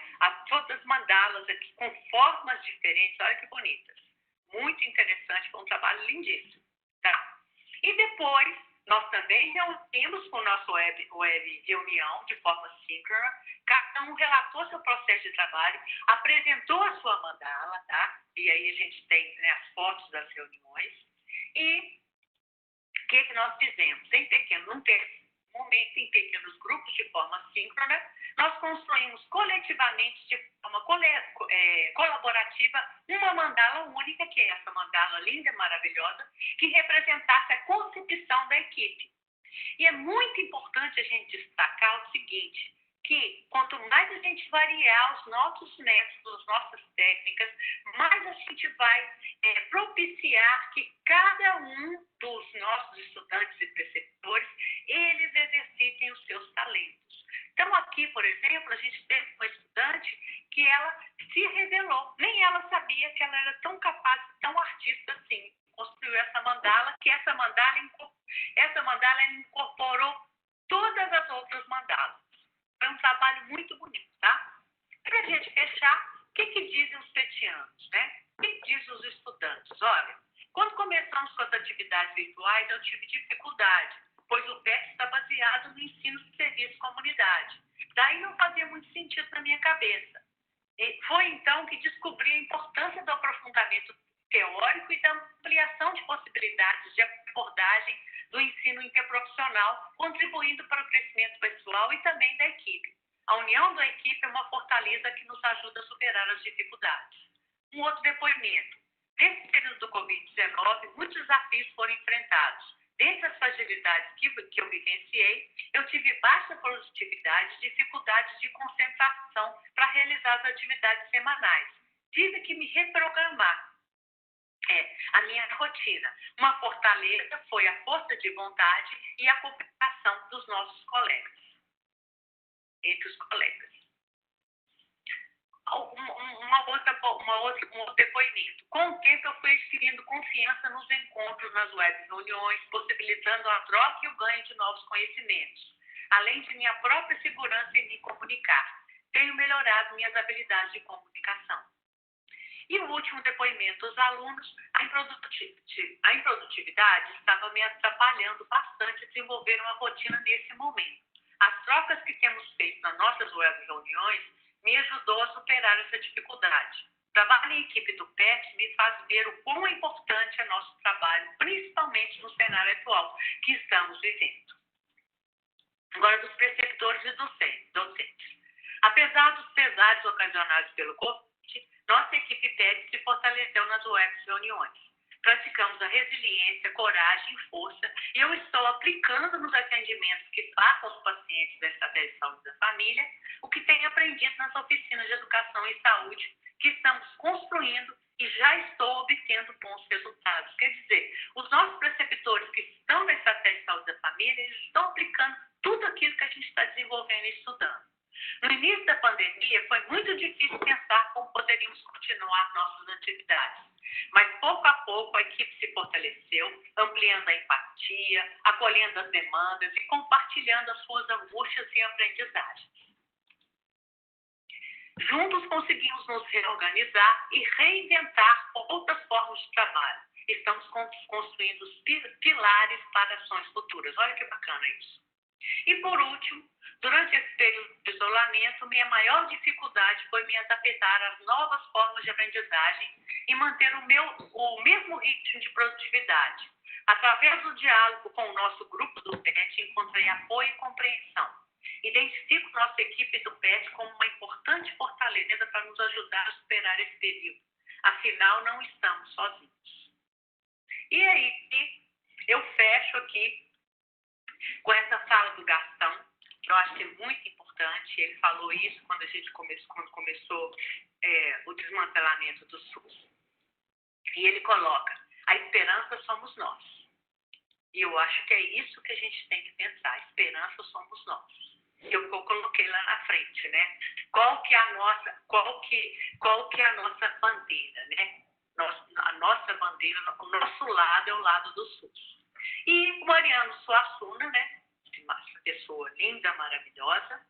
E ele coloca, sou um realista esperançoso. Eu vou ler como se fosse eu, tá?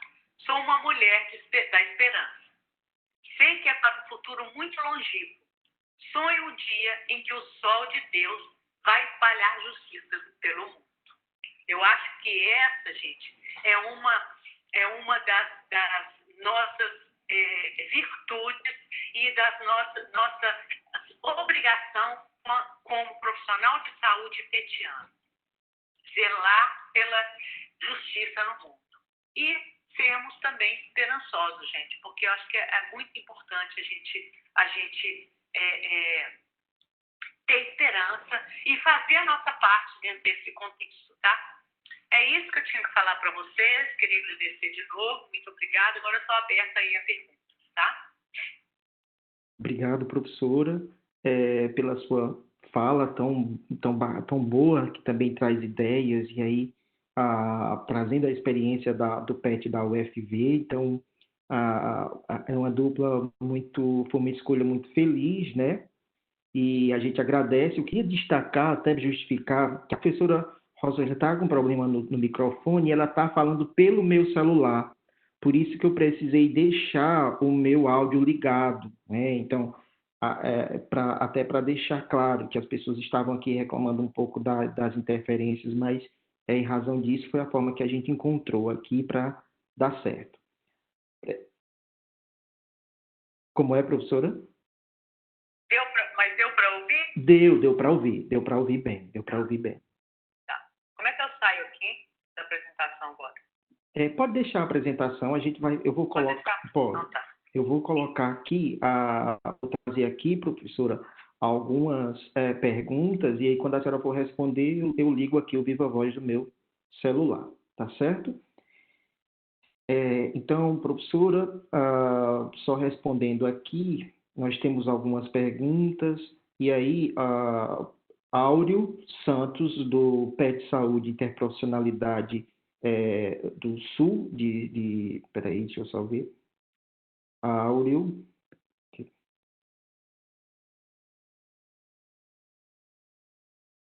Tem que voltar aqui.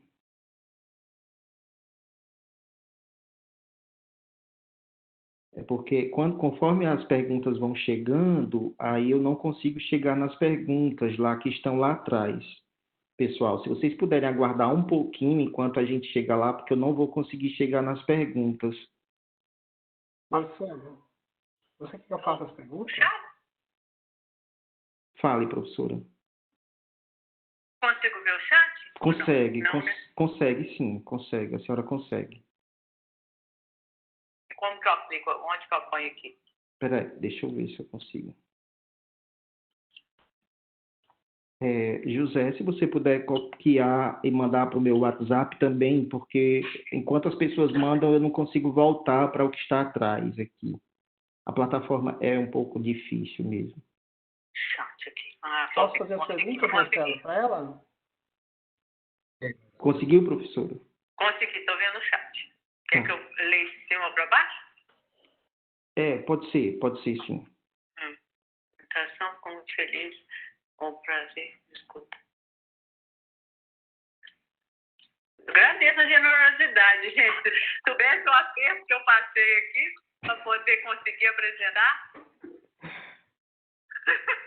Só rindo. Eu também posso disponibilizar a apresentação, porque pelas referências talvez possa ajudar ele depois.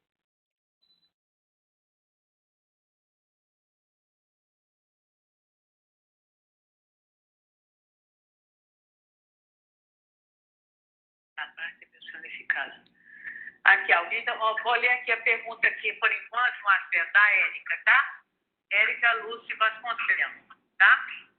Os conhecimentos entre as profissões. Posso ler, Marcelo? Pode sim, professora. Pode sim.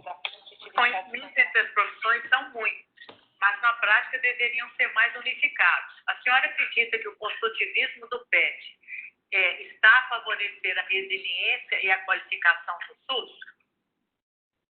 Eu acho assim, que depende. Eu acho que o PET, gente, o PET ele é uma força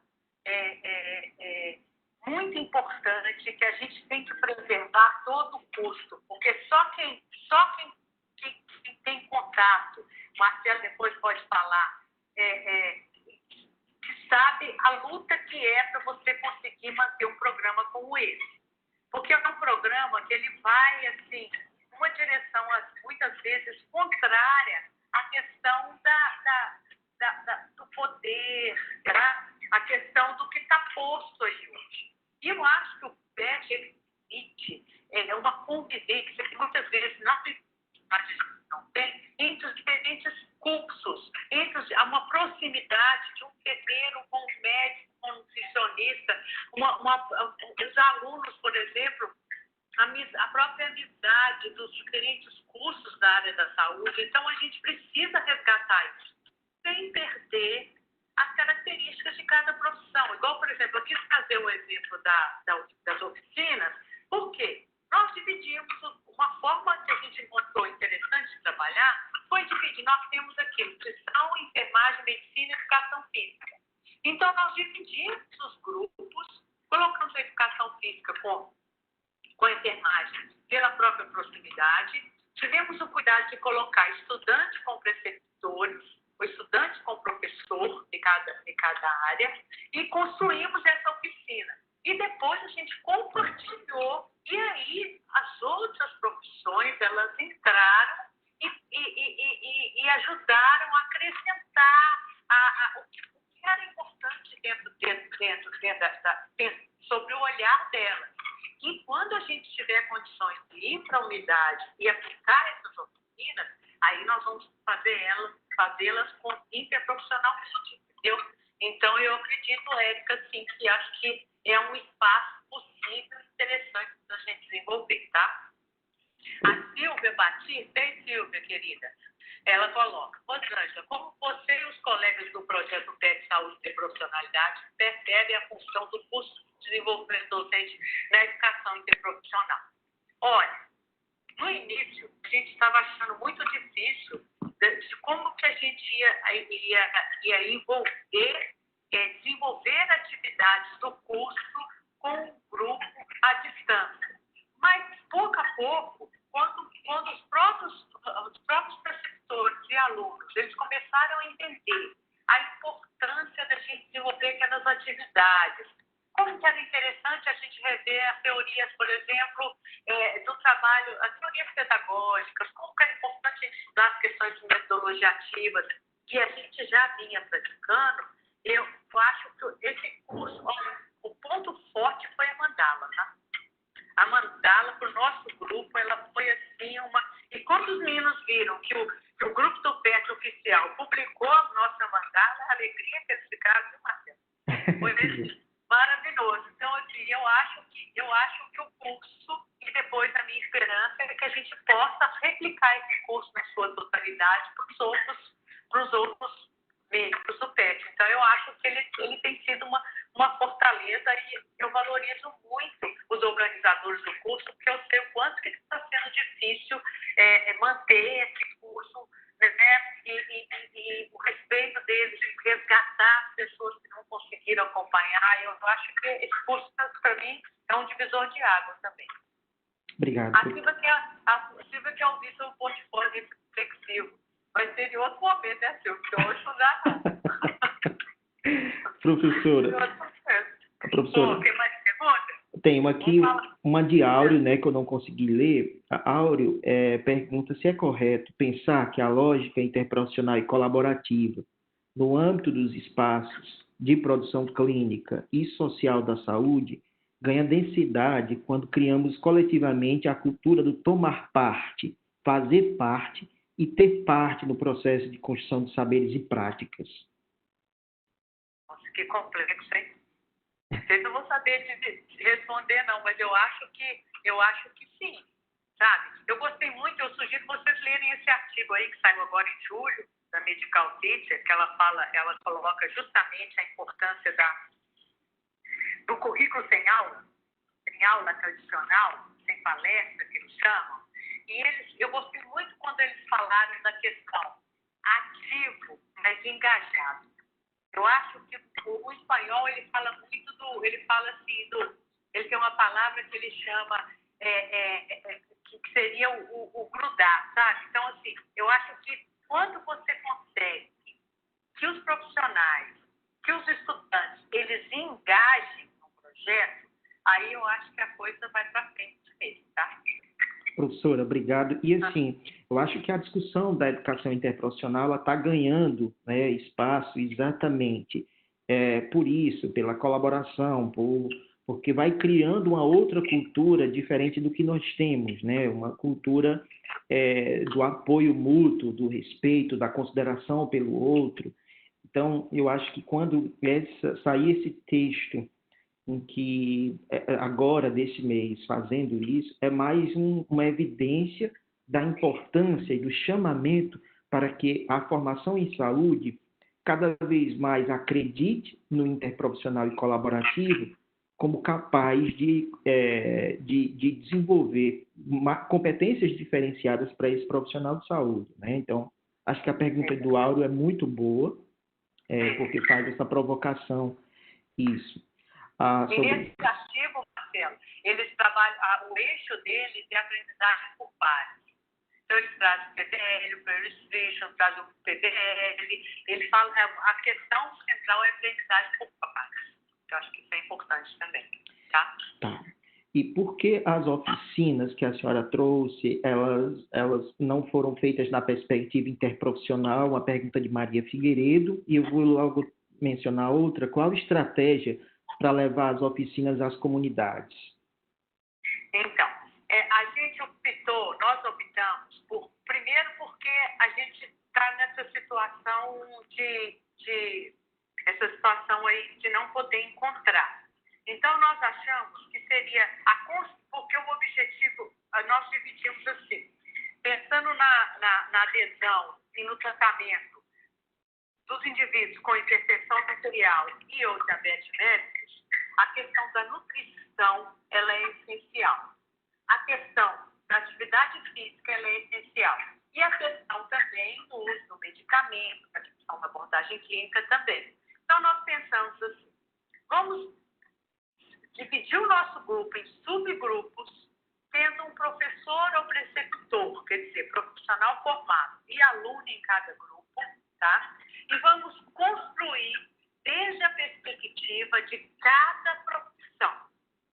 E depois vamos compartilhar com o grupo, porque o grupo desse a sua abordagem, recheasse com outro olhar das outras profissões.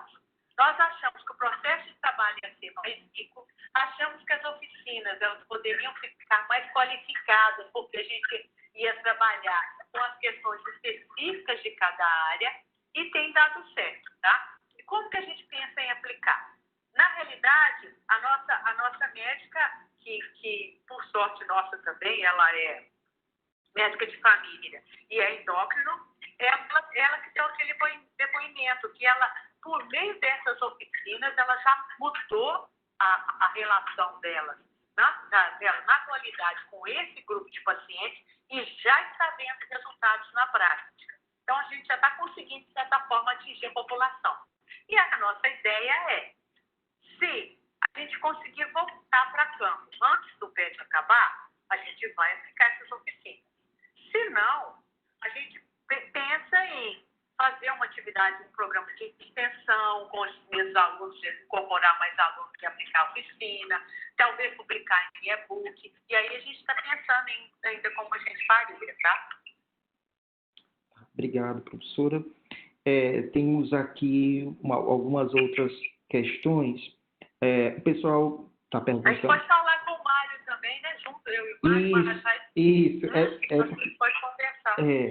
Acho que faz aí uma questão aqui importante, acho que para o professor Mário também, que fala que torna-se premente o fortalecimento do PET Saúde e Interprofissionalidade e da justiça para o letramento tecnológico, né, para que possamos fazer frente e atingir os objetivos da ONU 2030. Então, acho que o professor Mário trouxe essa questão do letramento tecnológico, da justiça, então, da disponibilização de recursos tecnológicos para permitir a inclusão de participantes que não tenham esse acesso, né, professor? Então, acho que seria bom se o senhor pudesse falar um pouquinho do impacto dessa estratégia para a melhoria, né, para a potencialização das ações remotas, de ensino remoto. Como foi fazer isso?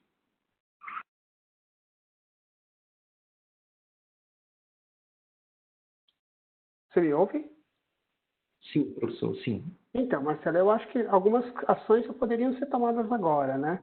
Por exemplo, os estudantes acessarem os portais das universidades sem, por exemplo, gastar do seu crédito de internet o acesso às universidades, por exemplo, aos sites educacionais. Eu acho que algumas ações simples já poderiam ter sido tomadas, né?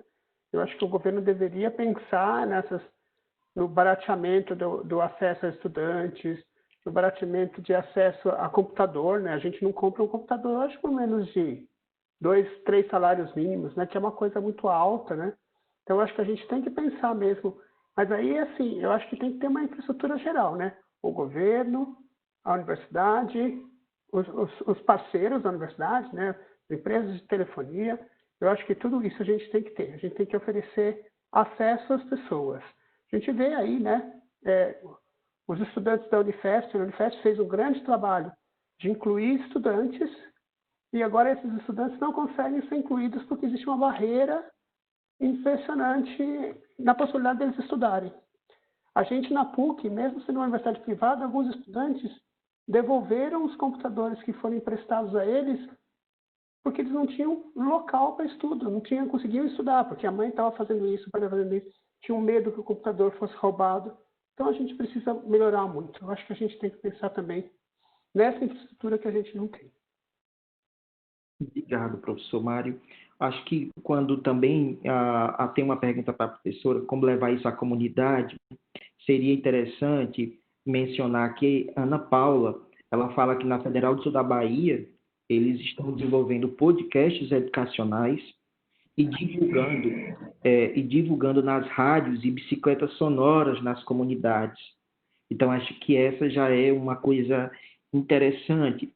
E talvez, assim, eu acrescentaria, como o WhatsApp hoje ele tem muitas pessoas da comunidade têm, talvez fosse interessante disponibilizar esses podcasts pelo WhatsApp, receber comentários da comunidade, começar a elaborar esses podcasts dialogando com o que a comunidade poderia trazer, né, o que a comunidade traz. Então, acho que começa a escutar a comunidade e a partir daí, esses podcasts ou materiais informativos nas redes sociais começaram a ter um alinhamento com as necessidades apresentadas pela comunidade. Então, são possibilidades. Uma outra aqui pergunta se, eu vou só citando aqui, porque se a professora, se a Ana Paula pergunta também se os PETs terão a oportunidade de fazer a discussão, né, e a apresentação do que estão realizando, como a professora Rosângela fez. Então, olha, a ideia é que a gente possa, nas webs já desse mês, começar a fazer essa discussão, né, de como a gente organizar esse momento de compartilhamento, né? Então, as webs do mês de julho, a gente já vai tomar essa web como ponto de partida para as discussões das webs do mês de julho. Aqui nós estamos com o bate-papo gravado também. Como nós estamos com 2 horas de web, e assim as pessoas já começam a sair em razão do prolongamento do tempo, não vou ter como colocar todas as perguntas, mas aí a gente pode fazer o seguinte, pode compartilhar com os professores o bate-papo, eles podem mandar as respostas e a gente compartilha junto com o material, tá certo? Então, acho que é uma boa estratégia. Uma outra coisa que eu gostaria de falar é que também agradecer, eu vou fazer um agradecimento mais demorado aos professores Mário e Rosângela, mas também agradecer aos petianos Isabelle e Alisson, do PET Saúde de Caicó, lá da Escola de Medicina, da Escola Multicampo de Ciências Médicas, lá de Caicó, da UFRN, que elaboraram o material de divulgação dessa webinar, né? Então, acho que é importante também a gente fazer esse agradecimento especial para os estudantes. Então, pessoal, eu acho que Professor Mário, a gente fica muito agradecido pela sua fala. Acho que é um professor que tem uma vivência muito grande. Nós ficamos com muita vontade de escutá-lo mais sobre essas tecnologias e a gente fica enormemente grato pela sua participação e pela sua disponibilidade, né? Então, receba aí o nosso fraterno abraço de agradecimento por compartilhar conosco o seu conhecimento e nos estimular cada vez mais a reflexão, né, nesse momento. Professora Rosângela, da mesma forma, uma defensora do Sistema Único de Saúde, aí, que participa do PET Saúde Interprofissionalidade, que também traz essa experiência. Nós queremos agradecer muito e falar da alegria. Foi muito bom compartilhar a experiência do PET Saúde Interprofissionalidade da UFV, porque outros cursos, outros projetos PET Saúde também ficaram com vontade de compartilhar. Então, muito obrigado. Eu abro aqui para as considerações finais dos palestrantes e aí a gente finaliza. Então, professor Mário, por favor, fique à vontade para fazer suas considerações finais e receba os nossos agradecimentos. Marcelo, você me ouve? Pode falar. Muito obrigado, Marcelo. Muito obrigado a todos. É sempre um prazer falar, é sempre um prazer contribuir. Eu acho que a nossa missão como educador é ajudar, né, sempre. Eu acho que esse é o nosso papel. Muito obrigado a todos. Coloco à disposição caso vocês precisam comentar, precisar de ajuda. Um grande abraço a todos. Obrigado, professor. Professor Rosângela, eu vou ligar aqui o meu viva voz do celular. Por favor, fique à vontade também para fazer essas considerações finais. Marcelo, eu queria agradecer muito o convite e é um prazer estar aqui, dividir esse espaço com o Mário. O Mário tem uma experiência com tecnologia muito grande. Você também, Marcelo, eu conheço bem a sua luta, a sua defesa aí também pelo SUS, pela interprofissionalidade.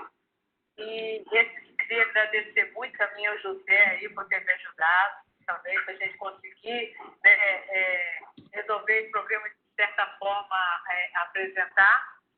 Muito obrigada, só gratidão, tá? Muito bom apresentar o nosso trabalho aqui e falar um pouquinho da nossa luta, né, que é manter o PET Interprofissionalidade, o Sistema Único de Saúde, a educação pública com acesso a todo mundo. Eu acho que é sempre um prazer, pode me contar comigo, tá? Um abraço, querido. Obrigada. Obrigado, professora Rosângela. Obrigado, professor Mário. Obrigado a José pelo apoio aí com a plataforma, né? E a gente agradece aí a todos e todas que puderam participar aí nessas 2 horas, né? Todos estão muito comprometidos em encontrar e potencializar o PET Saúde Interprofissionalidade nesse momento em que a gente vivencia uma pandemia que precisa fazer essas adequações nos processos de ensino-aprendizagem, para a discussão da reforma curricular, para a incorporação das TICs no processo de formação. Muito obrigado e a gente segue em contato e vamos compartilhar com vocês link de onde a web estará gravada, os materiais dos professores, né, e os contatos dos professores, e aí também a gente vai disponibilizar as perguntas e respostas fornecidas pelos professores. Um abraço a todos e tenham um bom final de semana.